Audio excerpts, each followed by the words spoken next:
आणि या धक्कादायक बातमीनंतर आता थोडीशी आल्हाददायक बातमी. सांगलीच्या कृष्णाकाठी आबालवृद्धांसह यावेळी लक्ष वेधून घेत आहेत ते म्हणजे भिंगरी पक्षी.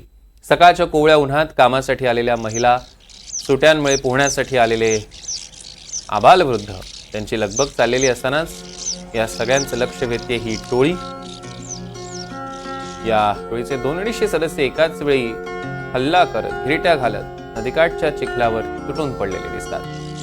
चिमणीच्या आकाराच्या देखण्या भिंगरी पक्ष्यांची सध्या घरटी बांधण्यासाठी धांदल उडालेली दिसते. हा जो पक्षी आहे तो विशेषतः चिखलापासून आपलं घरटं बनवतो आणि चिखल जमवण्यासाठी हा सगळा समूह एकत्र पाणवठ्यावर जमतो आणि चिखल चोचीत जमवतानाची ही दृश्य आमणापूर येथील पक्षीप्रेमी संदीप नाझरे यांनी भिंगरी पक्ष्यांची टोळी आपल्या कॅमेऱ्यात कैद केली.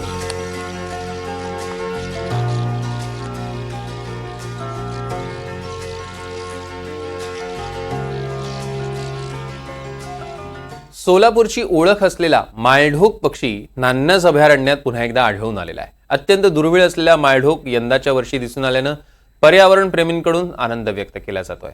दरवर्षी बुद्ध पौर्णिमेला नान्नज अभयारण्यात वन्य प्राण्यांची गणना केली जाते. यंदाच्या वर्षीच्या गणनेत माळढोक सोबतच कुदळ्या पक्षी दिसला असून नीलगायींच्या संख्येत सुद्धा वाढ झालेली आहे. मादी माळढोक पक्षीसह 21 कुदळ्या पक्षी दिसून आले. मागील वर्षीच्या गणनेत 4 नीलगायी आढळून आल्या होत्या, त्यात आता वाढ झाली आहे, त्यांची संख्या 6 वर गेली आहे. यासह खोकड, रानमांजर, रानडुक्कर, कोल्हा, मोर, नीलगाय आणि काळवीट यांच्या संख्येत वाढ झाल्याचं आढळलंय. या गणनेत एकूण 14 प्रकारचे प्राणी आणि पक्षी आढळलेत. त्यांची एकूण संख्या 757 इतकी दिसून आली.